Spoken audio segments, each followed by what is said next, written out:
le duela a quien le duela, le pese a quien le pese, autor de una larga lista de libros.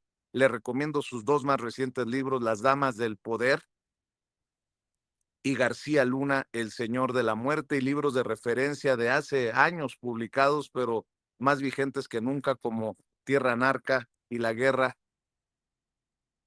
que nos oculta. Maestro Paco Cruz, ¿cómo estás? Te saludo con mucho gusto. Esto es un pantano generado por esos medios y esos periodistas que tanto criticamos, esos que se cuelgan hasta de la basura para tratar de hacer noticia. Bueno, mencionaba que a Gerardo Fernández Noroña primero le encontraron un amante, porque juegan mucho con esto de la sexualidad en la oposición.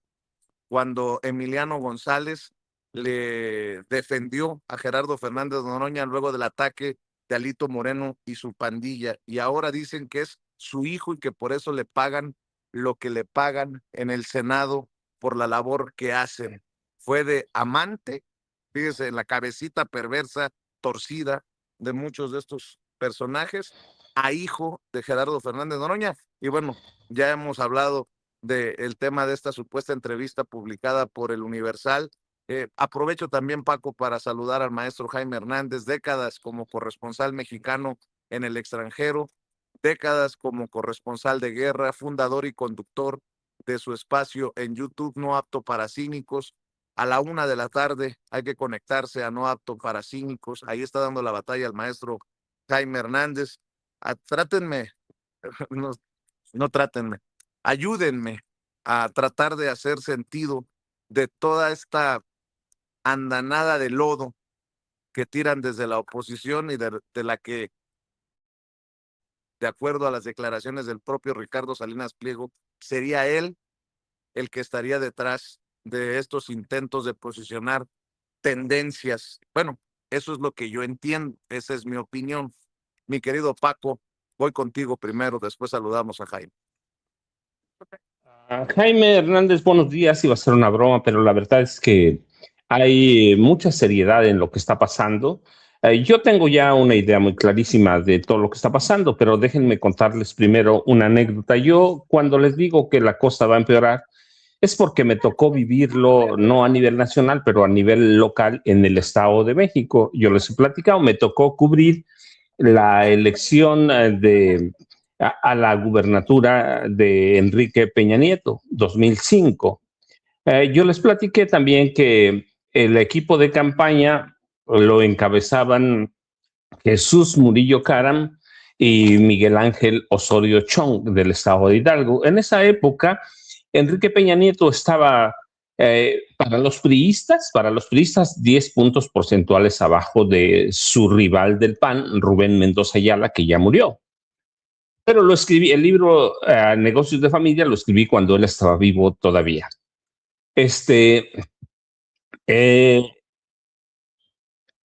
Informalmente, perdón, lo real es que Enrique Peña Nieto estaba 20 puntos abajo de Rubén Mendoza Ayala.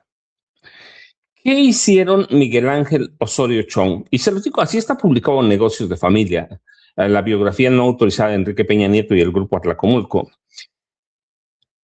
Rubén Mendoza Ayala lo iban a acusar de, no de homosexualidad, que no la ocultaba, ¿sí? Lo iban a acusar de pedofilia, de pederastia, de asesinato. A mí los priistas me enviaban, todos esos documentos me lo enviaban. Ahí nace en parte Negocios de Familia, entre allá nace por una entrevista que da Peña Nieto.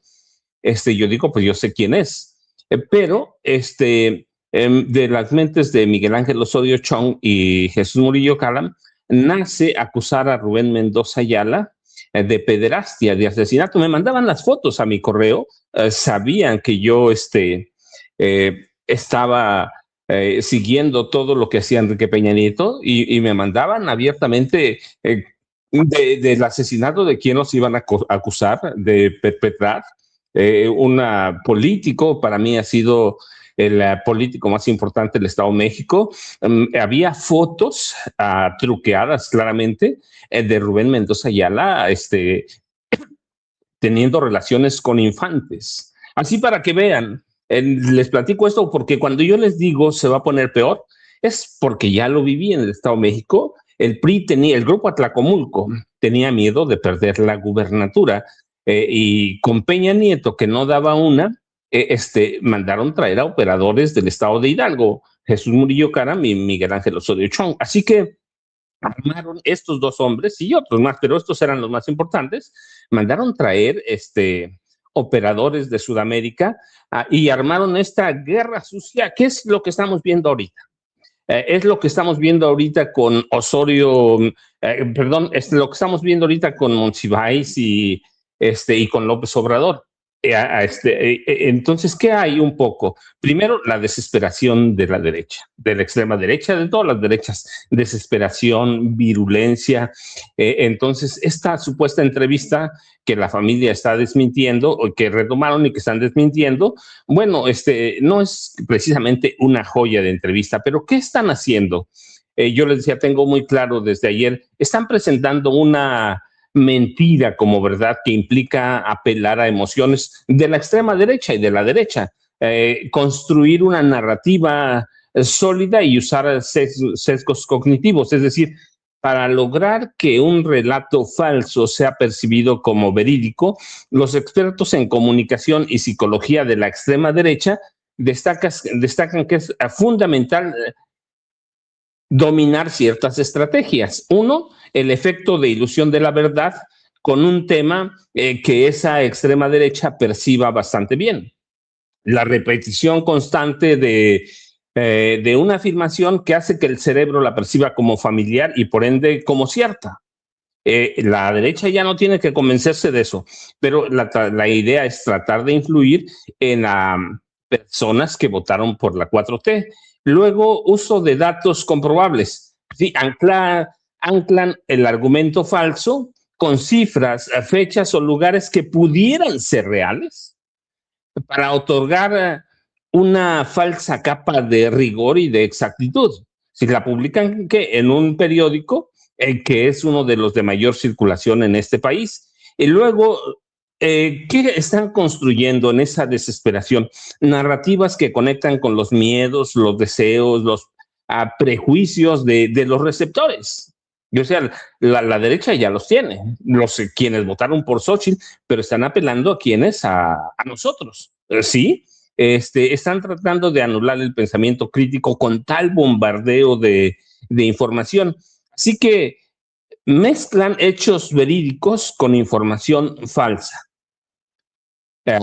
Si gran o una parte o un mínimo del relato es comprobable, el oyente tendrá que aceptar también la parte inventada. Así que con eso bombardean y luego toman un suceso menor o mayor, pero lo sobredimensionan hasta cambiar el significado original. Y callan detalles, por ejemplo, que es una mentira, que están inventando párrafos, que están inventando cosas que no se dijeron, pero lo dejan a interpretación e inducen a sus lectores, a sus escuchas, oyentes, a sacar conclusiones erróneas, a decir, no, bueno, eras Carlos Monsiváis, él era homosexual, pues entonces López Obrador sí era, aunque no hubieran coincidido en tiempo, sino hasta 20 años después. Y para que el engaño sea efectivo, quien lo comunica debe proyectar convicción absoluta. Periódico de primer nivel, aparentemente, ¿sí? Eso requiere mantener contacto firme, controlar el lenguaje, no mostrar ninguna duda y utilizar un tono de voz constante, que es lo que están haciendo a través de las redes sociales. Así que están usando los procesos cognitivos ¿para qué? Primero, para desviar la atención de la perrita de Donald Trump. Es clarísimo. Segundo, involucrar a quién? A un personaje que vino a cambiar este país, un personaje que vino a cambiar toda la realidad, a desmontar las mentiras y a exhibirlos como lo que son. López Obrador, lo hemos dicho aquí por mucho tiempo, es una joya porque la siguen explotando ellos, no nosotros. Ellos la siguen explotando, nosotros de pronto tenemos que reaccionar a algunas cosas porque sí es importante. Así que Esos grupos de derecha están desesperados por dos cosas. Una, porque no pintan, no levantan electoralmente hablando.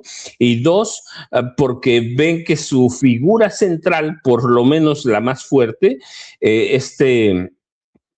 Ricardo Salinas Pliego, se cayó con la perra de Donald Trump. Y la otra figura, menor, pero está ahí, es la gobernadora del estado de Chihuahua. Así que están utilizando recursos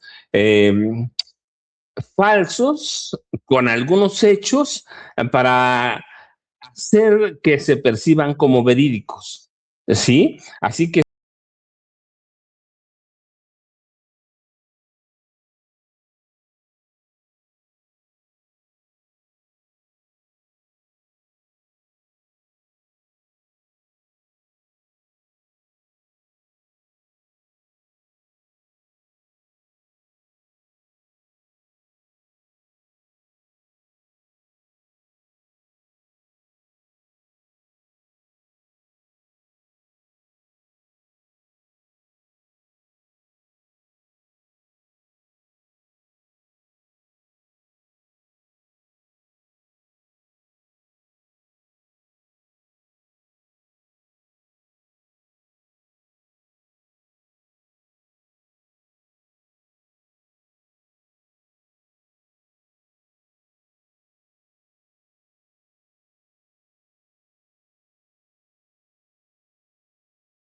la Cámara de Diputados puede definir el rumbo del país. Entonces están apelando a eso y claro, algunas de las 17 gubernaturas de los estados. Ellos saben que la oposición, el PRI y el PAN, no tienen ninguna, o movimientos independientes como el de Grecia Quirós, no tienen ninguna oportunidad. Entonces, ¿qué están haciendo? Construyendo narrativas falsas que con algunos elementos de verdad y con personajes conocidos, como que sean íconos de la cultura en este país, pero puede ser algún ícono de del gremio de los cantantes o de las actrices del espectáculo.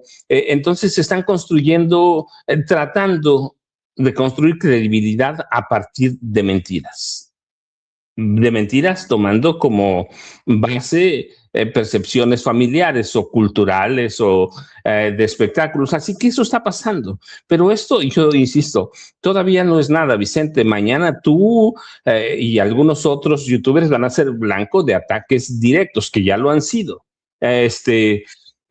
Así que debemos esperar esto y mucho más. A mí no me sorprende porque lo vi con Peña Nieto y yo guardé por muchos años aquellas fotos donde yo les decía el rival de Peña Nieto, Rubén Mendoza Ayala del PAN, pues lo tenían en posiciones muy comprometedoras con niños. Lo guardé muchos años y lo destruí hasta que Rubén Mendoza Ayala murió, porque era testigo, además de lo que me podrían reclamar con negocios de familia, porque lo cuento, así lo escribo, no es que yo les esté diciendo, no, negocios de familia está publicado, yo lo dije claramente, yo tengo los testigos, tengo los correos electrónicos que me mandaban y la guerra sucia, yo decía, no es guerra sucia, es un cochinero. Bueno, pues allá se definía el rumbo del Estado de México. Yo decía, Peña Nieto pinta para la presidencia de la República. En 2009 dije, va a ser presidente de la República, ya, definitivo. Así que hoy se define también el rumbo por las elecciones al Congreso, a la Cámara de Diputados. Así que tenemos que entender eso. Si la oposición pierde en 2027, la sepultamos. Y por eso vemos el activismo también de Estados Unidos intentando fortalecer un golpe blando, un golpe rosa, o como lo quieran ver, un golpe de primavera. Va a cuajar, yo espero que no, pero pues esto que está pasando ahora con Carlos Monsiváis, esta narrativa falsa, la vamos a ver todavía mucho peor. Teniendo como blanco comunicadores como tú, Vicente, eso es muy claro, así es la derecha, es baja, la extrema derecha está peor y no tienen rumbo, así que tienen que recurrir a este tipo de estrategias que son mentiras, pero parecen verdad, Vicente y Jaime.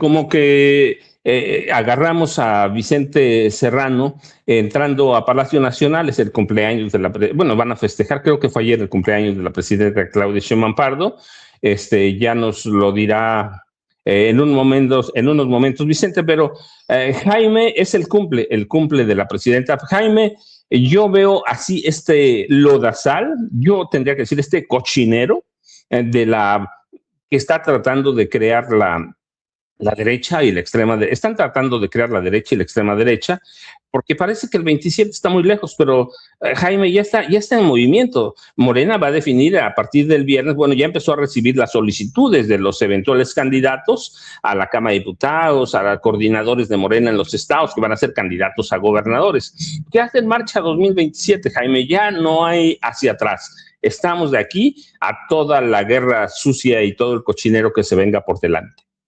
Sí, y resulta interesante contemplar el grado de autodenigración de la derecha. ¿Cómo se autodenigra? Es increíble, echando mano de recursos tan bajos, de golpes bajos, que además se pueden revertir en su contra en menos de 24 horas, ¿no? Esta supuesta entrevista publicada por el Universal. Tú trabajaste para el Universal, yo trabajé para el Universal. Francamente desconozco a el Universal, querido amigo, porque en la época que yo trabajé para el Universal había un poco de mesura, había un poco de cuidado en las formas.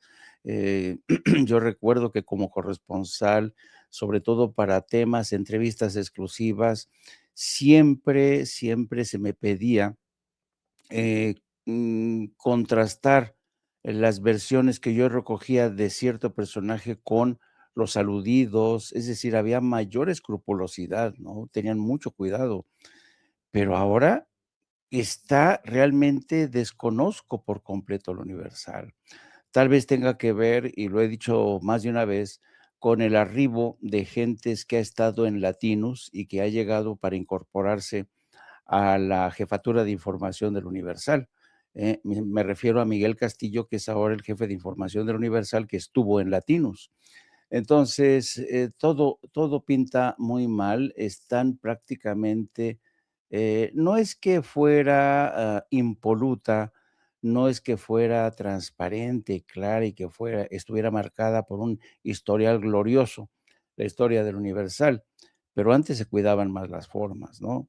Pero decidir la publicación de esta entrevista ha llevado a ese periódico a niveles de mendacidad, de porquería, de vileza sin precedentes, ¿no?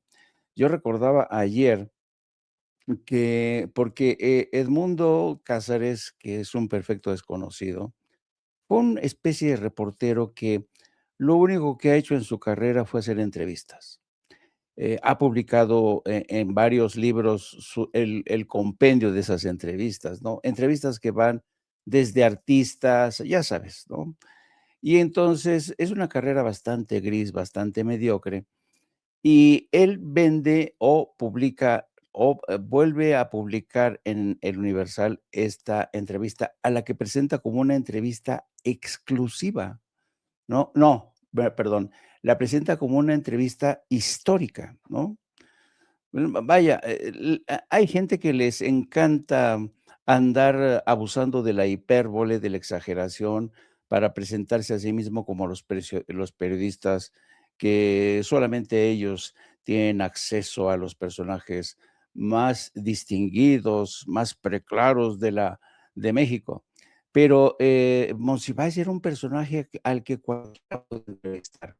Yo entrevisté a Monsiváis cuando yo tenía, qué sé yo, creo que 24 años de edad, fíjate. Yo entrevisté a los 24 años de edad a Monsiváis, es decir, casi 50 años atrás.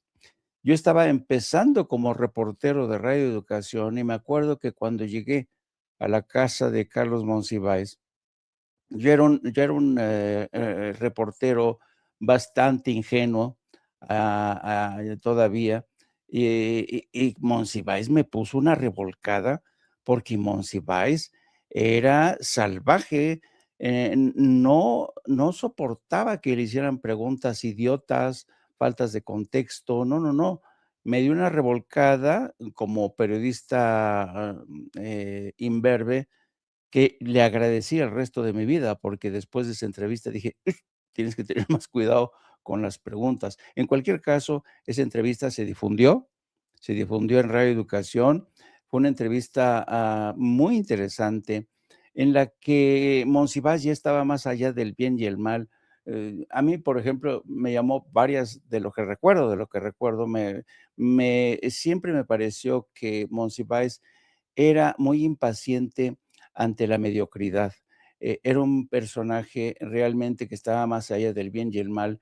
Recuerdo que le pregunté: "Oiga, maestro, ¿y por qué no da clases en la Universidad Nacional Autónoma de México?". Dice: "No, no, no, no tengo tiempo para eso, no tengo tiempo para eso. Yo prefiero seguir con mis libros, prefiero seguir con mis columnas". Y ciertamente, no hablaba como lo dicho en la entrevista. Ahora, yo decía ayer también que, vivimos una época en la que el revisionismo de la historia está a la orden del día. Hemos visto cómo el PRI y el PAN dicen que este gobierno es de narcos, dicen que ellos resolvían todo, ellos eran los más decentes, ¿no? Eso es el revisionismo, ¿no? Y ahora nos lo encontramos en el periódico El Universal, que es un revisionismo de la versión, de la visión que tenía Monsiváis de López Obrador, una patraña absoluta. Y yo digo que en periodismo, bueno, al menos eso es lo que a mí me enseñaron, en periodismo, cuando tú publicas o publicas una entrevista que fue realizada hace veintitantos años atrás y la publicas con fines fácticos, revisionistas, eso no tiene madre, eso está prohibido. ¿Por qué? Porque cuando tú publicas de nueva cuenta una entrevista, a sabiendas que el personaje que entrevistaste no se puede defender porque ya está muerto, eso realmente, revela un grado de vileza sin precedentes. Por eso, qué bueno que la familia reaccionó como lo ha hecho, exigiéndole a Edmundo, Cázares y al Universal que se retracten de esto o que presenten fuentes, testimonios. ¿Dónde está la grabación de esa entrevista? ¿Dónde están los apuntes de esa entrevista?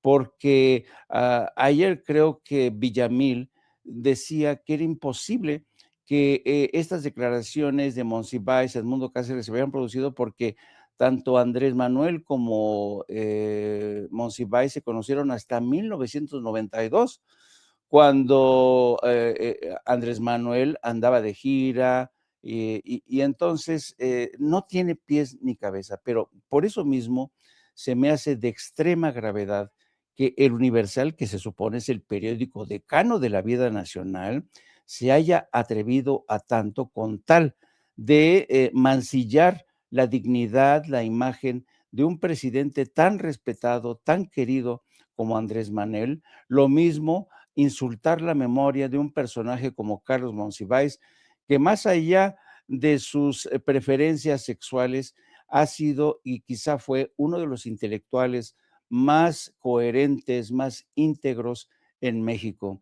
Tenía sus cosas, tenía sus manías, pues como todos los seres humanos, ¿no? Pero se me hace insultante que de esta manera el Universal quiera, ¿sabes? Insisto, mancillar la memoria de Carlos Monsiváis y destruir la imagen de Andrés Manuel López Obrador. Solamente, termino diciendo que para destruir la imagen, la reputación de Andrés Manuel López Obrador, necesitan más que eso, porque, a Andrés Manuel se le ha acusado de todo, le han inventado cada patraña y siempre, siempre, siempre sale bien liberado, porque el historial de Andrés Manuel es realmente el de un hombre honesto, consecuente, valiente, amante del pueblo. El pueblo por eso quería tanto a Andrés Manuel, por eso el pueblo siempre sale en defensa de Andrés Manuel.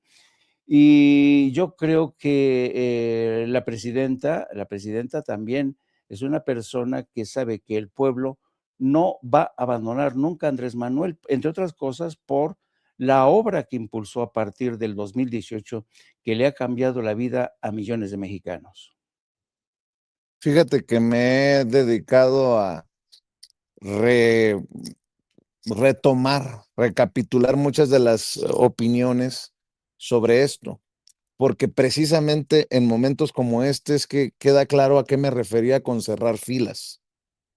Imagínate lo que están dispuestos en la derecha, reeditar una supuesta entrevista que la retoman como cierta, sin el mínimo rigor, como bien dicen ustedes, periodístico, pero si podemos poner el ejemplo, no sé, de qué sirva en Sin Censura, incluso déjenme retomar lo que opinan, lo que publican personajes con los que no hemos estado de acuerdo en los últimos meses o tal vez en los últimos años.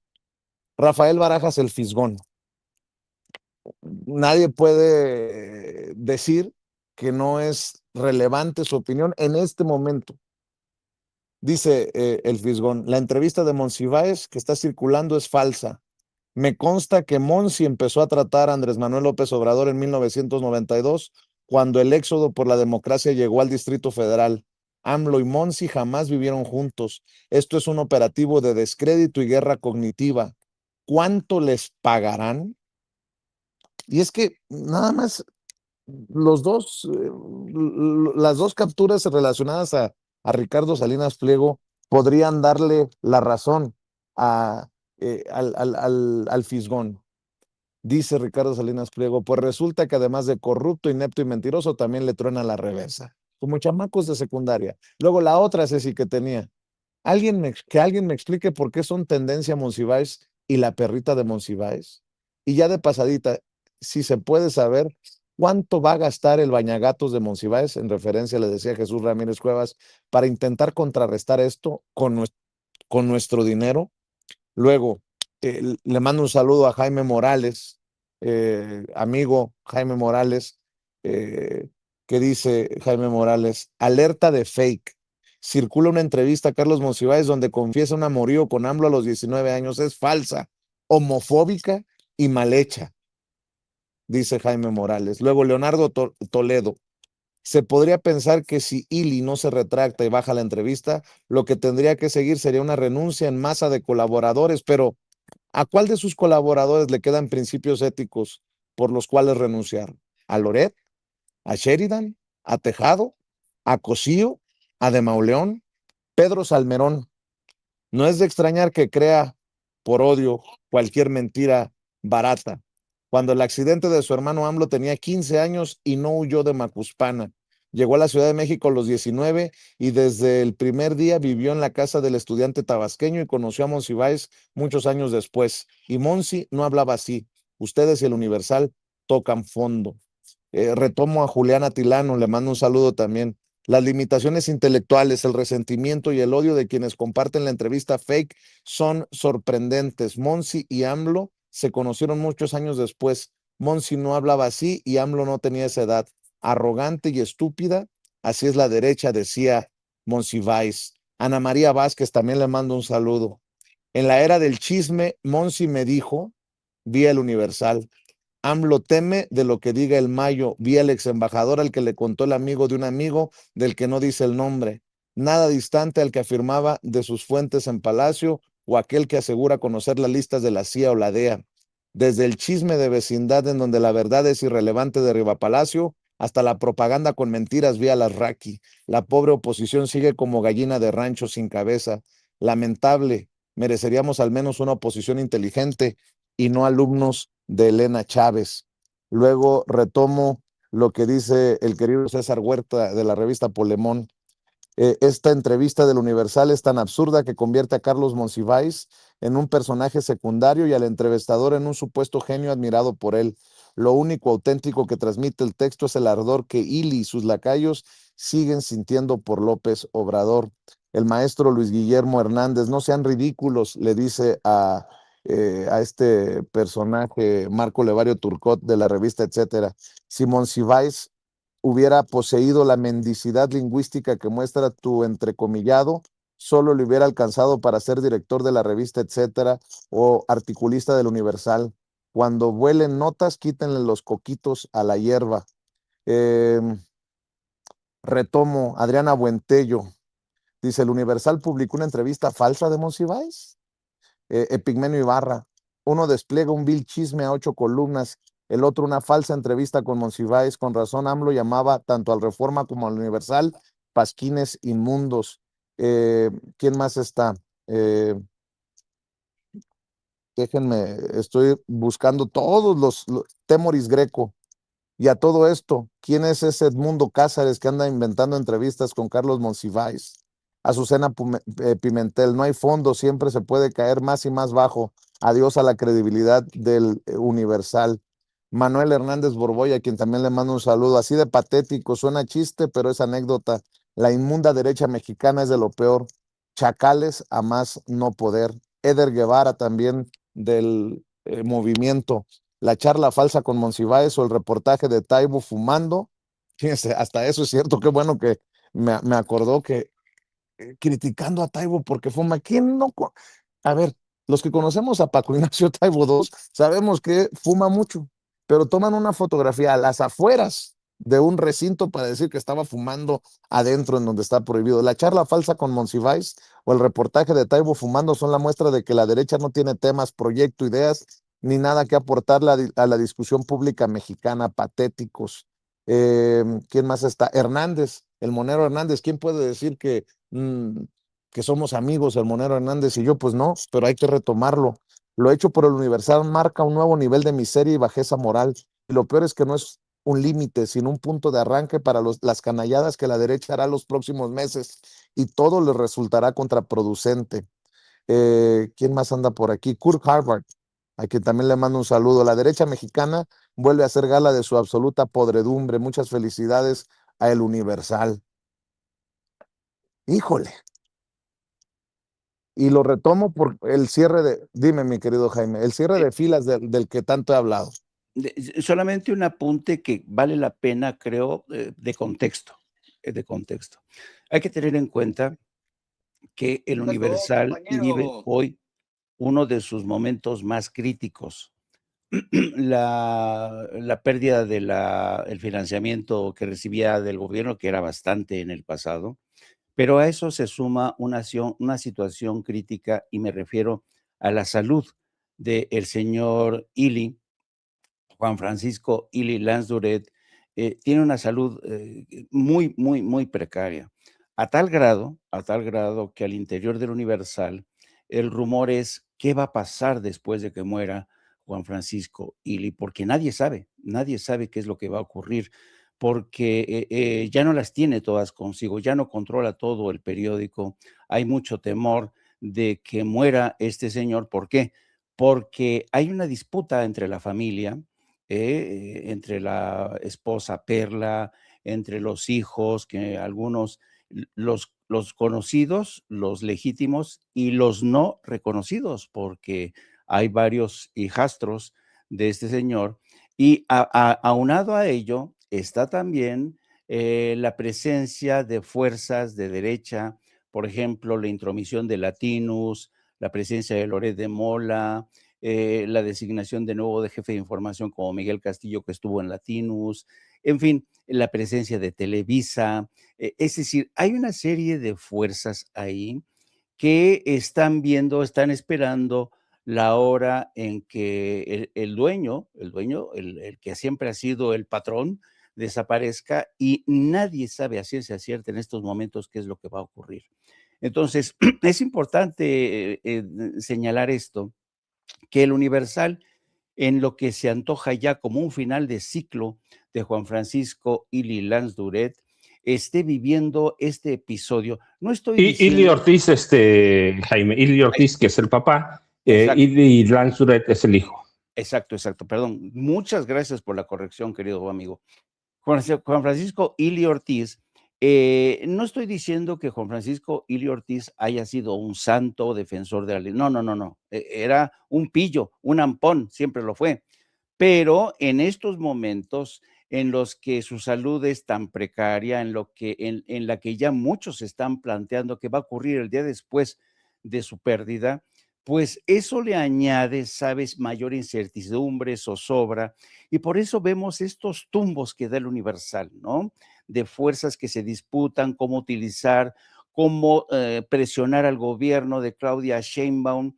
Y yo creo, desafortunadamente, que la derecha y la extrema derecha se están haciendo con el control de ese periódico y a juzgar por lo publicado en esta edición con la entrevista famosa que es falsa, de toda falsedad. Esto te demuestra el mal momento que está viviendo el Universal, un fin de ciclo que me temo va a ser desastroso. Mi querido Paco, no sé si quieras seguirle con el tema, proponer otro tema. Es que hay tanta información. Yo le digo a la gente que hay que tener cuidado, hay que, como decían, te voy a pegar una espulgada cuando tenías piojos en la cabeza, ¿no? Hay que estar revisando bien, hay que estar como filtro, ¿no? Sedazo, viendo qué sí, qué no, en dónde te informas, cómo te informas, por esto que estamos viendo y porque hay cosas. Fíjate, estaba viendo este tema, nada más lo voy a dejar ahí sobre la mesa por si lo quieren abordar en el transcurso, ¿no? Fíjense, nada más estaba viendo este tema, pasa en Estados Unidos, pero también es el reflejo de lo, ¿cómo estamos, carnal? De lo malo, triste, extraño. Fíjense, estaba viendo que un juez federal en Texas, sentenció a 8 manifestantes anti-ICE a penas que van desde los 30 a los 100 años de prisión por el asalto al centro de detención Fairyland de ICE en julio de 2025. Recibieron 600 meses, 50 años, tras ser declarados culpables de proporcionar apoyo material a terroristas. Otra vez este tema de terroristas hacia que escupen hacia los migrantes. Y lo menciono porque ahora resulta que son sentenciados estos manifestantes, pero aquellos que tomaron el Capitolio fueron absueltos, fueron perdonados por Donald Trump. Y dices, ay cabrón, qué cosas estamos viendo en este mundo tan convulsionado, si me permiten la expresión. Mi querido Paco, voy contigo. Vicente, no, mira, yo creo que tenemos que cerrar bien por hoy, por lo menos el tema del Universal. Eh, Jaime pone el dedo sobre la llaga, pero lo complemento. No, para mí sí es un cierre de ciclo, pero también es una toma de posición de Juan Francisco Ili Lanzuret, el hijo mayor de Juan Francisco Ili Ortiz. Es una toma de posición hacia la extrema derecha. Es una toma de posición hacia el lugar, me atrevo a decir, que va a tomar la CIA. Yo no dudo, no tengo en el momento elementos, pero por el cambio violento, dice Jaime bien una cosa, dice, no es que Juan Francisco Ili Ortiz fuera un santo, no, la verdad es que era un tipo tremendo, porque está vivo, un tipo tremendamente corrupto. El único sexenio que se portó medio fue en el de Zedillo, porque Zedillo lo encarceló un rato por evasión fiscal. Eran problemas entre ellos, pero fuera de ahí, Juan Francisco Ili Ortiz fue un hombre muy corrupto que mandaba, y yo lo sé de primera fuente, ahora sí, en pláticas que hizo el mismo Juan Francisco Ili Ortiz, que había ciertos personajes a los que él mandaba a la presidencia de la República y llegaban con los portafolios llenos de dinero para el pago de nómina y otras cosillas. Ese es Juan Francisco Ili Ortiz, ese es el Universal, pero hoy lo que está haciendo con Juan Francisco Ili Lanzuret, lo que están haciendo es una toma de posición, un viraje hacia la extrema derecha, un viraje hacia donde quiere ir Estados Unidos, hacia donde lleva la CIA, un viraje más a la mano con el periódico Reforma, un viraje que les permita decirle a Estados Unidos, aquí estamos, somos Oye, tus aliados. Sí. Oye, Paco, es alinearse también a un Salinas Pliego y TV Azteca, ¿no? O sea, para No, que por la gente eso no piense, que es el Universal aparte y es TV Azteca. No. Es un todo. Es un todo, o sea, toda la prensa, no toda, pero los periódicos de la vieja guardia, la gran mayoría, están tomando lo que hace el Universal. Hay que ver, es coordinado, aparece como en la Sociedad Interamericana de Prensa, aparece como cabeza de representantes de periódicos en este país. Es la posición que van a tomar. Es la posición que va a tomar la prensa. No es un periódico cualquiera, va. Es uno de los periódicos, yo digo no de los que más se venden, pero sí es su sitio de noticias, que debo decirlo. Además, siempre lo he dicho, nunca me he escondido. Ese sitio yo fui subdirector, primer subdirector del universal.com.mx y fui su segundo director. Trabajé 4 años y cachito en el Universal. Y mi jefe directo primero era Juan Francisco Ili Lanzuret y luego Juan Carlos Ili Lanzuret. Ahí está, yo lo pongo siempre sobre la mesa. Hoy, y ese sitio hoy tiene varias decenas de millones de visitas todos los días. No quiere decir que sea el más creíble, simplemente lo tiene porque tienen muchos recursos, pero ese cómo se van alineando todos los medios de comunicación: Televisa, TV Azteca, el Grupo Imagen, El Universal, Reforma, Sol de México. A todos los viejos medios van a tomar esa posición. Van a inclinar la balanza hacia noticias falsas, hacia la mentira, hacia la extrema derecha, una posición que lleve a hacer lo que está pasando en Colombia, por ejemplo. Así que están preparándose desde ahora. No es una casualidad, ya lo decía Jaime, con la contratación de gente que llega de Latinos y con prácticamente lo que vemos en este encabezado es que Loret de Mola está controlando mucho de la visión universal, del Universal. Y si vemos los conocimientos de Juan Francisco Ili Lanzuret, no hablo de Juan Carlos porque es otra cosa, pero de Francisco Ili Lanzuret, pues vemos hacia dónde van. Hacia una mafia periodística que siempre han sido, pero ahora en conjunto. ¿Para qué? Para tomar una posición primero con rumbo a 2027 y luego a 2030. Es decir, están anticipando. Nosotros lo hemos dicho aquí. No es que el proceso electoral de 2027 vaya a empezar después. Ya empezó.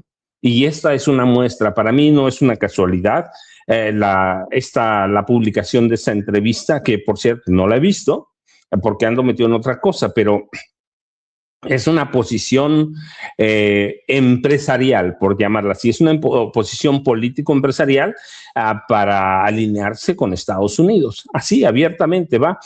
Si antes fueron muy corruptos con los presidentes, ahora se van a alinear ¿con quién? Con la CIA. Va, no hay para dónde mirar, para dónde voltear. Es una mira de alineamiento con los intereses de la Casa Blanca hacia el 2030. No, es decir, 2027 es importante por el control de la Cámara de Diputados, pero están viendo hacia el futuro. Yo dudo que haya sido un accidente la publicación de esta entrevista, retomada y editada y añadida. Yo dudo que sea un accidente, que hayan dicho, se nos pasó por error. No, a mí me parece que en el momento que estamos necesitas revisar cada cosa que vas a publicar. Es como aquí nosotros, cuando decimos algo, es una posición personal, claramente. Pues la del Universal también es una posición del dueño, de Juan Francisco Ili Lanzuret. No es una posición de Loret o de quien sea, es una posición ni de Loret, es una posición de Juan Francisco Ili Lanzuret. El papá, el hijo es muy joven, yo les digo, yo traté con él mucho tiempo, como 4 años, fue la mitad de él, la mitad de su hermano Juan Carlos, fueron mis directores, pero están tomando una posición política definitiva, y esa posición política debemos entenderla como tal. Nos equivocamos con esta entrevista, nos equivocamos, la vamos a guardar, ofrecemos una disculpa porque nos metió un gol, Edmundo Cázares nos metió un gol, entonces nos equivocamos, la vamos a guardar. No hay equívocos. En este momento político del país no hay equívocos. ¿Sí? Hay una posición política. Entonces, eso tenemos que esperarlo del Universal y de cada periódico de los viejos que vivieron del gobierno en este país, de los gobiernos priistas y panistas. Así que es una posición política y en eso debemos, yo les decía al principio, hay un grupo de viejos periodistas que odian a AMLO. Y los otros no lo odian, pero quieren destruir al López Obradorismo. ¿Por qué? Porque les quitó el chayote, porque les quitó la verdad, porque les quitó la palabra. Antes, ¿quién dudaba de lo que dijera López Dóriga? Aunque era un mentiroso siempre, aunque era un vividor del periodismo, pero era Joaquín López Dóriga. Quienes lo conocíamos decíamos, cuidado. Pero la gente ahí afuera decía, lo dijo López Dóriga. Lo dijo Jacobo Zabludovsky, lo dijo Loret de Mola. Entonces, hoy se van a alinear y están creando estilos de comunicación que para dominar ciertas estrategias y ciertas narrativas. Así que yo veo eso del Universal, pero lo vamos a ver en todos los medios de comunicación viejos, Vicente Jaime, no es una cosa menor la publicación de esa entrevista, primero, con un icono de la cultura, segundo, con un hombre al que quieren destruir desde hace muchos años, Vicente y Jaime. Y no es poca cosa en momentos en que tenemos a un Riva Palacio diciendo que la verdad es irrelevante. No es poca cosa cuando tenemos a los Alarraqui con este madrazo diciendo que hay que mentir, que es la única forma de ganarle a Morena. Y creo que hace bien el movimiento, al menos en redes sociales, ¿no? En no quedarse de brazos cruzados, en no callarse, porque aquí se aplica la de que el que calla otorga. Y no se le puede dar nada de espacio a la mentira de aquí en adelante, porque ya lo llevó a la Comisión Permanente Lili Téllez, por ejemplo. Y de ahí lo retoman otros medios diciendo que Lili Téllez, veía por ejemplo a Luis Cárdenas de MBS retomando lo de Lili Téllez. O sea, ya no es la entrevista, es lo dijo Lili Téllez en la Comisión Permanente. Y de esto vamos a ver mucho. ¿Cuántas veces le hemos dicho a la audiencia, mira, lo dice el New York Times o el LA Times, y no se disculparon cuando Jesús García, el editor del periódico La Opinión, encontró información contraria a lo que había publicado la LA Times sobre los gobernadores de Sonora y de Tamaulipas? Ya quedó. Aquí sí que hay que recordar a uno de los protagonistas de las pesadillas de esta oposición, Andrés Manuel López Obrador, que decía, cuidado, que con estas formas de la oposición le apuestan a que lo que no mancha tizna. Más aún, ¿se acuerdan que aquí en Sin Censura rescatamos una conversación, bueno, un extracto de la conversación entre Javier Solórzano, no, era Ciro Gómez Leiva, Carmen Aristegui y Sergio Sarmiento, cuando Sergio Sarmiento admitía que los periodistas a veces mentían, en ocasiones adrede y en ocasiones por intereses, negocios? Bueno, pues hoy publica en el Reforma, por ejemplo, Sergio Sarmiento, AMLO y el Mayo. Y luego me llama mucho la atención en el segundo párrafo. Bueno, cómo entra y en el segundo párrafo. Dice, primero quiero expresar mi escepticismo sobre lo que dice supuestamente Ken Salazar en su libro, ¿no? Y luego dice, hay razones para ser escépticos ante un testimonio de oídas, pero esto no elimina las sospechas. ¿Qué pinche periodismo tan pedorro el de estos personajes que después apuntan el dedo, por ejemplo, a los youtuberos? Y dices, güey, los youtuberos somos 1000 veces más honestos que muchos de estas plumas que admiten que a veces mienten o que la verdad ya no es relevante, mi querido Jaime. No te escucho, hermanito. Ahí está, ahí está. Perdón. Ahí está. ¿Ya? Sí. Les decía que desafortunadamente estamos viviendo una época de capa caída para el periodismo de calidad, para el periodismo que antes se respetaba. Y a todo esto han contribuido, sobre todo porque no hay que olvidar que todo esto llega de la mano de Donald Trump, que siempre ha atacado los medios de comunicación, hoy más que nunca, demanda a New York Times, demanda a la CNN, demanda a todo el mundo. Y no solamente eso, hace todo lo posible por destruir, por hacerse con el control de los medios de comunicación. Y como aquí en México los comentócratas de siempre y las cabeceras como del Universal, Reforma, siguen la escuela, siguen el ejemplo de Estados Unidos, se les hace fácil, ¿no? Seguir bailando al compás de lo que les dicta, en este caso, la cultura trompista. Y creen que eso es bueno, creen que eso es innovador, cuando eso es profundamente destructivo, ¿no? Hoy nos enfrentamos a gente que, y yo digo que Luis Cárdenas, todos estos que recogen declaraciones de Lili Telles son como los perros taqueros, ¿no? Que han visto a los perros taqueros que siempre están en las taquerías viendo qué pellejitos les caen. Así, en eso se han convertido en perros taqueros tratando de recoger los pellejitos que recogen de las declaraciones de Lili Telles, en fin, de la derecha, de Ricardo Anaya, de toda esta gente, ¿no? Incluso entre ellos se entrevistan, el espectáculo de todos los días del circo de Alarraqui, recoge básicamente todo este subproducto, ¿no? Y cuando se reúnen en estas mesas redondas, el Saco de Pus con la Mataviejitas, nunca me acuerdo, en México ya los rebautizamos. ¿Cómo se llama la Mataviejitas? Perdón, eh, la que es la Beatriz directora. Paredes Beatriz Rangel. Pajés. No, Beatriz Pajés, Paco. Beatriz Pajés, discúlpame, Beatriz Se va, Pajés.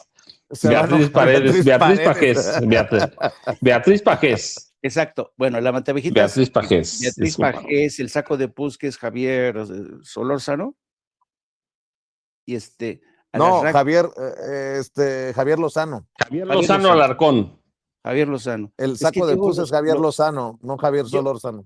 ya todo el mundo empleamos los apodos, porque, y esto demuestra también la falta de respeto, que ya no nos merecen el mínimo respeto estos cabezas parlantes. Bueno, esta gente reunida, que todos los días es como una mesa de desayuno de las tías del PAN, en un Sanborns o donde sea, son capaces de incendiar la pradera con lo que manejan ahí, ¿no? ¿Qué dicen esto? Que ahora sí van por el Andrés Manuel López Obrador, que ahora sí la titina, como le dice a la Raquel, a la presidenta. No, es una mesa que supuestamente de análisis donde destilan un odio visceral tremendo, ¿no?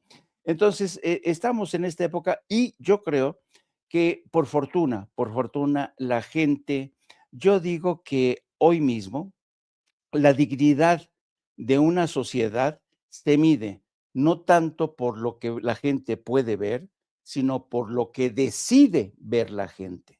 La gente dice, no más Televisa, no más Azteca, no más el Universal, prefiero sin censura, prefiero las charlas cruzadas con el maestro Paco, prefiero a Manuel Pedrero, prefiero al Chapucero, you name it, prefiero a este periodista guapísimo, guapísimo, Jaime Hernández, en No Apto para Cínicos, y su compañera de vida, Hildy, y su ideólogo de cabecera. Pues yo creo que ahora no es por nada, no es guayabazo. Yo creo que tenemos ahora más credibilidad nosotros que toda esta bola de asquerosos, ¿no? Bueno, y haciendo una parte en el tema, permítanme introducir, querido Vicente, porque creo que es importante. Ustedes saben que la presidenta ha dicho que va a recibir al rey al rey Felipe VI, previo al partido que va a enfrentar, creo que frente a Uruguay, España en Guadalajara. España, Uruguay. Ajá. Sí, señor. Entonces, aquí la gran pregunta que sigue estando en el aire, porque ustedes saben que en marzo pasado la presidenta, cuando le preguntaron, oiga, ¿va a ir usted a la cumbre iberoamericana, que es en noviembre próximo? La presidenta no dijo ni sí ni no. Dice, todavía no sé, porque en esas fechas se celebra la cumbre de la APEC, que es muy importante para México. Entonces, dejó, ¿saben? Y luego, eso lo dijo en marzo. En abril va el ministro de Asuntos Exteriores a Palacio Nacional y le entrega la invitación formal a la presidenta para pedirle, por favor, que acuda.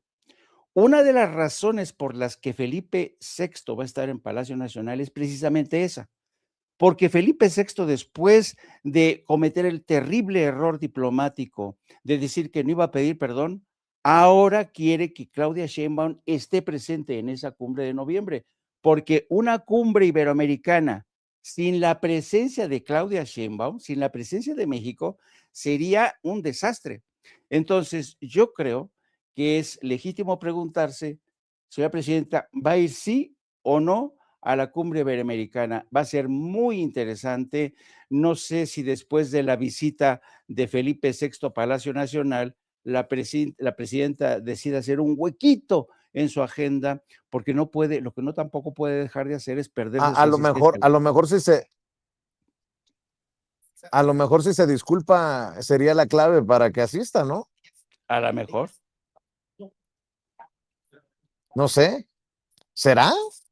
Uf, sería una reivindicación de nuestros pueblos originarios y de la historia como no la habíamos visto nunca, Jaime. Efectivamente. Yo digo que, a ver, ¿por qué viene Felipe VI a Palacio Nacional? Tengan en cuenta esto, las últimas cumbres iberoamericanas han ido perdiendo fuelle, han estado completamente desangeladas. Creo que a la última cumbre iberoamericana asistieron 5 jefes de Estado, 5. Y claro, como ahora la cumbre iberoamericana se celebra en Madrid, Felipe VI y el gobierno español quieren que esté presente sobre todo Claudia Sheinbaum. ¿Por qué? Porque saben que Claudia Sheinbaum brilla con luz propia, se ha convertido casi en una estrella de rock. Si no va Claudia Sheinbaum, si les hace el feo a esa cumbre, no, ¿para qué te cuento? Entonces, vamos a ver qué dice Felipe VI, ¿eh? Vamos, después de estar aquí reunido con la presidenta, he pensado que a lo mejor sí vale la pena revisar con un presentismo exagerado la violación de los derechos humanos durante la conquista de nuestros antepasados en México. Vamos a ver, vamos a ver. Vamos a ver, le voy a pedir a la gente que nos ayude con los likes. De pronto se cayeron los números, ese techo, íbamos muy bien.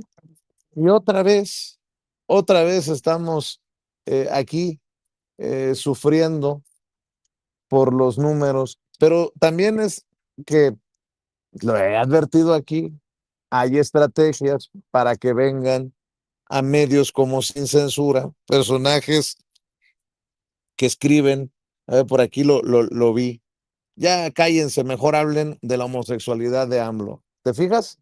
O sea, hay cuentas que vienen exclusivamente a, pues a reventar, como hemos dicho que hay personajes que quieren reventar la mañanera, ¿no? Quieren reventar medios independientes, alternativos. Veo que hay muchas cuentas, me están advirtiendo que hay muchas cuentas que están reportando nuestro canal. ¿Por qué? ¿Quién sabe? Pero ahí estamos. Ayer, por ejemplo, nos limitaron la monetización de nuestra transmisión luego del enlace con Luis Guillermo Hernández. A ver, no sé qué diría mi querido Paco Luis Guillermo Hernández ayer, que le dolió a alguien y generó pues estas denuncias, como les llamamos aquí en redes sociales, que han pues han golpeado precisamente o intentan golpear o callarnos, pero no nos van a doblar. Mi querido Paco, voy contigo. A ver, Vicente Jaime, creo que a partir de ya, yo lo noté hace varias semanas, sitios como Sin Censura, No Apto para Cínicos, los canales de Astillero, incluida la videocharla, van a ser blanco de ese tipo de ataques, o son ya de hace un buen rato. sin censura desde hace mucho, ¿va? ¿Por qué? Pues hay que ver quién controla las redes sociales. En este caso, la plataforma YouTube. La derecha, la extrema derecha, es un tipo de censura muy perceptible y muy directa. Si dices algo que no nos guste y nosotros decimos cosas que no les gustan, va. Si decimos algo, pues te limitan la monetización, te castigan, los algoritmos permiten que no crezca el número de seguidores, por ejemplo. Tenemos que acostumbrarnos y tenemos que acostumbrarnos que esto apenas empieza, va a ser muy complicado esto de la censura. Pasamos de la censura del PRI, la censura del PAN, vamos a pasar, o ya pasamos hace un buen rato, a la censura de la iniciativa privada, pero debemos entender quiénes son los dueños de los medios, la derecha. Ahora, mira, por ejemplo, esa persona que dice ya hablen de la homosexualidad de López Obrador, primero no era, yo lo digo abiertamente, no era. Segundo, ya vimos la entrevista, es una gran mentira a la que se presta el Universal porque se va de la derecha. Pero sí podemos hablar, por ejemplo, de que Ricardo Benjamín Salinas Pliego se reunió, ¿con qué fines? Nadie lo sabe, con pederastas. Él le fue invitado, no una vez, 36 veces, a las reuniones o encuentros con Jeffrey Epstein. Dicen que era cuestión de negocios. Bueno, pues todos dicen eso. Todos dicen eso. No fue AMLO a reunirse con Jeffrey Epstein, fue Ricardo Benjamín Salinas Pliegos, pederasta, pedófilo, tratante de personas, asesino, caníbal, ya se ha demostrado. Entonces, la narrativa es desmontable fácilmente, pero los vamos a tener a personajes como ese tipo, o como el tipo que decía ayer, y ya no pasen los libros de Paco Cruz, sí, ya déjalo que entre directo. ¿Por qué? Pues porque los libros son los cuestionamientos documentados a la derecha, a la extrema derecha, por ejemplo, las damas del poder. Pues es una crítica, denuncia y documentación sobre cómo las esposas de los presidentes tenían tanto poder que terminaron corrompiéndose, las esposas de los priistas y los panistas, y terminaron corrompiéndose. Es una crítica abierta a toda la derecha, enmascarada en los colores del PRI y del PAN. Y García Luna, el señor de la muerte, es una crítica a López Obrador, a Felipe Calderón Hinojosa. Es una crítica abierta, documentada, porque además está documentada toda la historia de cómo desde los altos círculos del gobierno, primero priista y luego panista, encubrieron a Genaro García Luna hasta que se encumbra ¿con quién? Con Felipe Calderón, como un criminal ya de altos vuelos.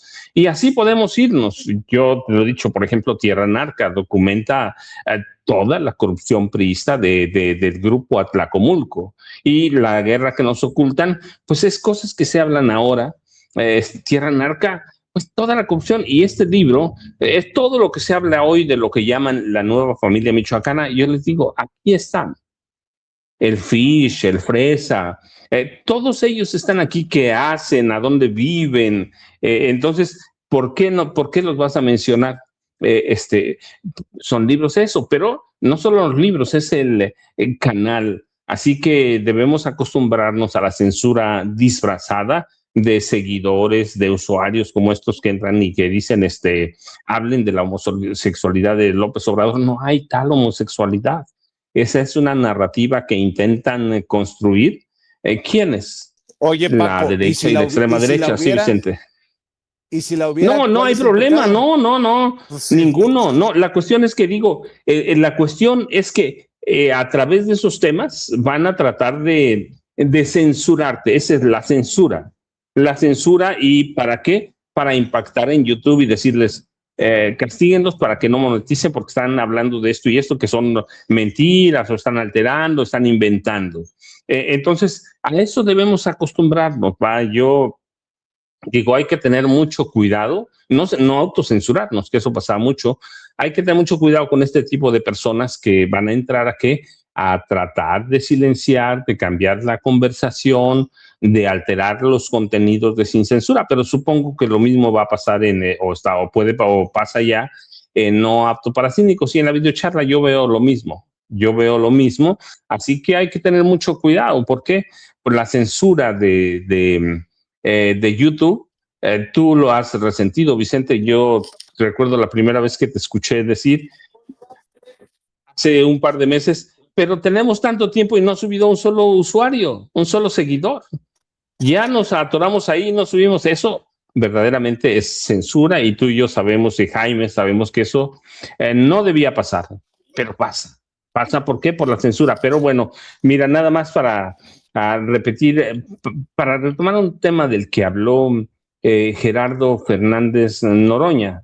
Hay que hablar del asesinato del hijo de Humberto Moreira Valdés, ¿sí? El hijo mayor de José Eduardo Moreira Rodríguez, 25 años. Lo asesinaron la noche del 3 de octubre de 2012 en Ciudad Acuña. ¿Quién gobernaba Coahuila? Rubén Moreira Valdés, el hermano, y hubo mucho tiempo en el que las pistas llevaban a la oficina de de Rubén Moreira Valdés, que era el gobernador, ¿sí? El cuerpo de este joven, sí, 25 años de edad, muy joven, era coordinador de desarrollo social del gobierno de Humberto Moreira. Sí, de Rubén Moreira, discúlpeme, de Rubén. Lo encontraron con impactos de bala en un camino rural a Santa Eulalia. Y Rubén Moreira y la gente cercana a él lo achacó a los Zetas. Pero aquí hemos hablado, ¿quién controlaba a los Zetas? ¿Quién le dio permiso de actuar con impunidad? Rubén Moreira Valdés. Hemos hablado de la matanza en Allende, en Coahuila, en quienes lo controlaron, y luego le atribuyeron el gobierno de Rubén Moreira el asesinato a Miguel Ángel Treviño Morales, ¿se acuerdan? El Z40, en represalia por la muerte de un sobrino de Treviño Morales. Así que, y le atribuyeron la ejecución directamente a un tipo que se llama Carlos Arnulfo Flores, al que apodaban el Flaco o el Fantasma. Pero es importante retomar estos casos porque Humberto Moreira en su momento invitó en los comicios del estado de Hidalgo a no votar por su cuñada Carolina Vigiano. Ellos las conocen, pero esto nos lleva a decir, cuidado, hay que ver qué es el PRI, quién es Rubén Moreira, quién es Carolina Vigiano. Si el propio cuñado invitaba a no votar por ella, por algo sería. Vicente, Jaime, todavía nos falta tiempo, pero yo ya saben, @Paco Cruz Jiménez en X, antes Twitter, Francisco Cruz Jiménez en Facebook, y Jaime, Vicente, bueno, sí, a las 5 de la tarde mis videocharlas. Vicente debe estar caminando seguramente al Salón Tesorería de Palacio Nacional, pero vamos a vivir tiempos convulsos, agitados y de mucha censura de la iniciativa privada, Jaime. Sí, fíjate que a propósito de lo que mencionabas de la intervención de Fernández Noroña, tú sacabas a relucir este episodio de esta familia de los Moreira, ¿no? ¿Cuántos cadáveres tendrán en el closet los Moreira, no?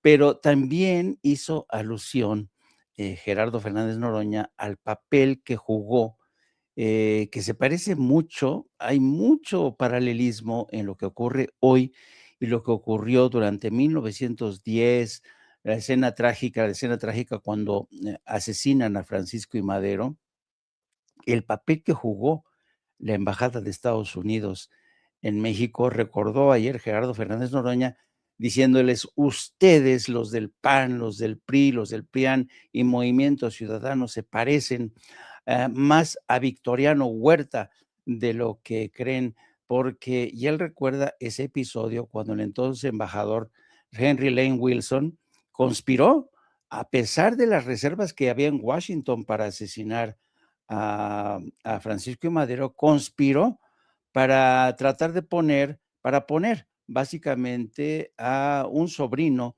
de Victoriano Huerta en el poder, pero Victoriano Huerta también lo cameló, lo engañó y entonces finalmente se hizo Victoriano Huerta con el poder. Y es interesante que Gerardo Fernández Noroña haya recurrido a ese episodio tan, pues, tan oscuro, tan, que parece que se repite la historia, ¿no? Y y supongo que a la gente del PRIAN no le vino muy bien esta comparación con Victoriano Huerta, que fue, que hoy mismo parece ser que todos encarnan ese viejo espíritu de Victoriano Huerta por conspirar contra personajes, contra Andrés Manuel López Obrador o Claudia Sheinbaum. ¿Cómo es México, no? La historia se repite. Es fascinante y qué bueno que Gerardo Fernández Noroña, un hombre que lee, que sabe historia, que es culto, haya flagelado con este recuerdo a la gente del PRIAN. Y en otro tema, fíjate que estaba viendo, querido amigo, la preocupante situación que se está viviendo en Colombia.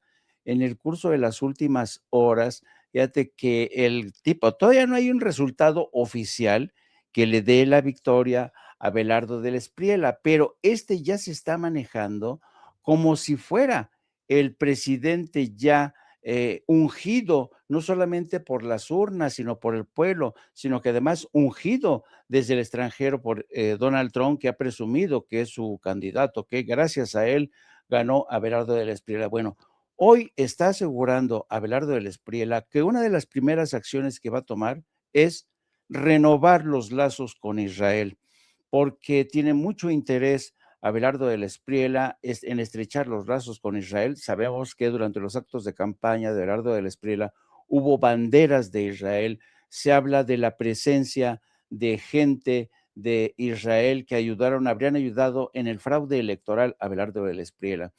Y Abelardo del Espriella ya ha dicho que le interesa estrechar relaciones con Israel porque Israel tiene armamento y tecnología suficiente para acabar con el terrorismo. Él dice que Israel ha acabado con el terrorismo refiriéndose a Gaza y Cisjordania.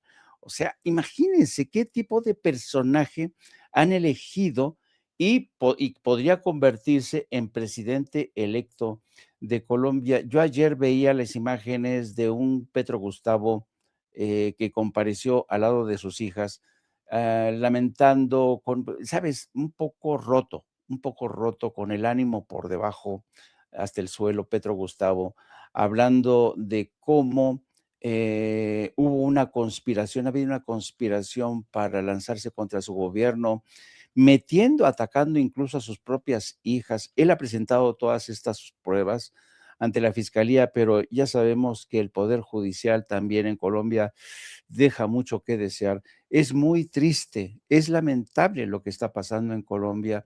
Y ayer que estaba yo viendo el partido de Colombia contra la República Democrática del Congo, la verdad, yo tuve estos sentimientos encontrados, viendo por un lado a los aficionados colombianos, todos, el estado de Jalisco, el estado de Guadalajara, todo de amarillo. Para mí es muy sospechoso que tanto el Estadio Azteca como el Estadio de Guadalajara esté sembrado de ciudadanos de Colombia. No quiero restarle al mérito a la selección colombiana que jugó muy bien, de verdad, me da envidia de ver cómo juega la selección de Colombia, pero para mí es muy sospechosa la presencia de tanto colombiano. ¿Será que alguien les pagó el viaje ida y vuelta al Mundial? Porque ha habido incluso denuncias en Colombia de que incluso algunos jueces, en lugar de estar trabajando en Colombia, en Bogotá, se fueron al Mundial. ¿Quién les pagó ese viaje? ¿Quién que ha llenado los estadios, tanto del Estadio Azteca como, miren, esta es la imagen de Abelardo Espriella diciendo que quiere estrechar. Dice, Abelardo de la Espriella pone a Israel en el centro de sus prioridades diplomáticas. El presidente electo de Colombia apuesta por restablecer las relaciones con el gobierno de Benjamín Netanyahu, un genocida, y conformar las alianzas comerciales y de seguridad. Evidentemente, también supongo que hará lo mismo con Ucrania para que Ucrania, el señor Zelensky, le venda la tecnología de los drones que está utilizando Ucrania contra Rusia. En fin, estamos asistiendo a un vuelco dramático, dramático de lo que va a ocurrir en Colombia. La presidenta ya ha dicho que las cifras se conocerán hasta agosto, pero yo creo que las cosas están pintando muy mal. El pueblo colombiano está exigiendo la revisión de los resultados. Hay muchas sospechas de compra de votos y pruebas, además de compra de votos. Yo lamento que esto esté ocurriendo en Colombia y lo siento por ese pueblo hermano que es Colombia. A lo mejor nos da tiempo de escuchar ese video que tenemos de Abelardo del Espriella, Ceci, ¿cierto? Esperemos que la presidenta tarde un par de minutos. Así que, Ceci, creo que ya estaba listo incluso, ¿cierto? Que si yo hubiese sido paraco, yo hubiese empuñado un fusil y me hubiese puesto uniforme porque tengo las pelotas para hacer lo que hay que hacer. O sea, yo no habría sido como Petro, que fue un guerrillero de cafetería, yo habría sido un paraco de verdad. Yo habría sido un paraco de verdad.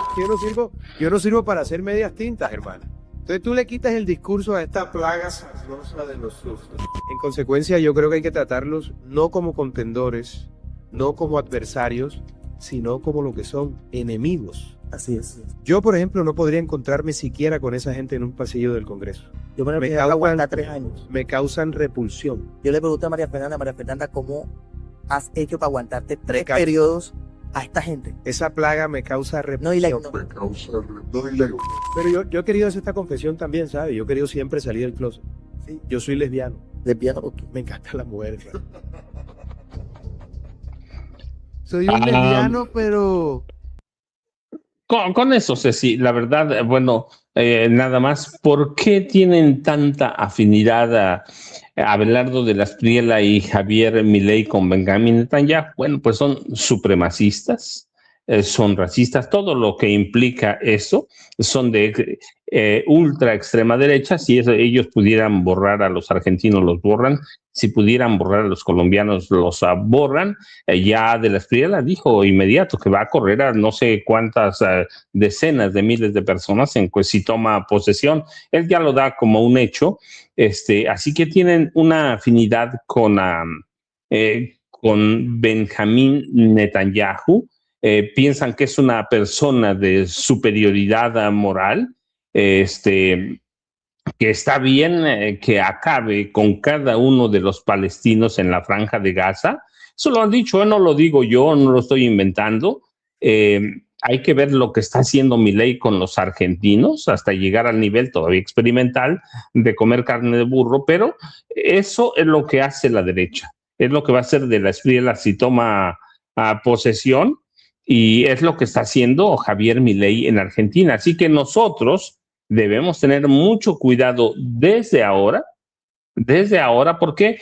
Porque antes, recuerden, Estados Unidos lo que hacía era imponer dictadores que después desataban masacres en cada país y revueltas. Hoy lo que está haciendo es buscando a través de fraudes escandalosos cibernéticos imponer a personajes como de la Espriella, como Noboa, como Javier Milei. Así que para mí hay que tener mucho cuidado, Jaime. Eso es peligrosísimo para toda América Latina. Sí, y además, fíjate, un elemento que se me olvidó mencionar. Tú sabes que el contingente más numeroso de mercenarios que están activos en Ucrania son de origen colombiano. Muchos exmilitares, exparamilitares están como mercenarios combatiendo en Ucrania. Pero yo no sé si tú sepas las últimas escenas, porque claro, Rusia está avanzando de una forma, ha causado severos golpes a Ucrania, y ahora hay historias de ucranios enfrentándose con colombianos, están asesinando a sus aliados, a los colombianos.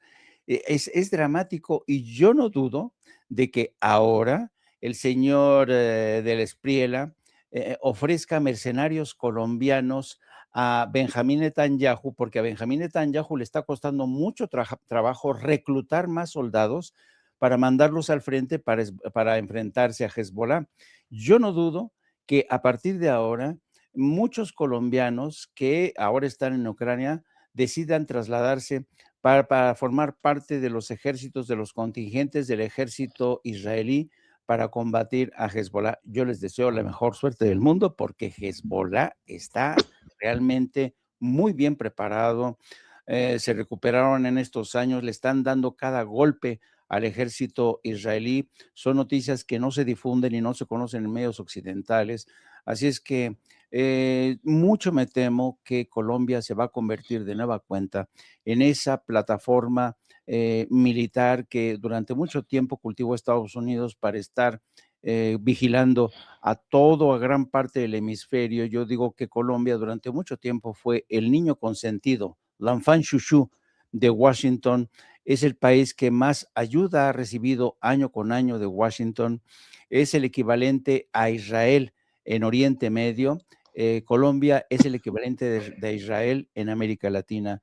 Yo creo que Colombia y la derecha conservadora están felices por este golpe contra Petro. Hay muchos que están celebrando, los magnates, gente que se pasa la vida entre Estados Unidos y Bogotá, entre Washington, Virginia, Nueva York y Bogotá, o muchos que también viven en España. Esa es la burguesía colombiana que está feliz de que hayan derrotado a Gustavo Petro, a quien odian profundamente, y celebran la victoria del Espriella. No saben en dónde se han metido con este personaje de extrema derecha. Mucha gente en el programa de ayer que teníamos decían, bueno, pobres colombianos van a terminar como los argentinos, comiendo carne de burro. Ojalá que no sea así, pero Así que queremos pastel, pastel, pastel.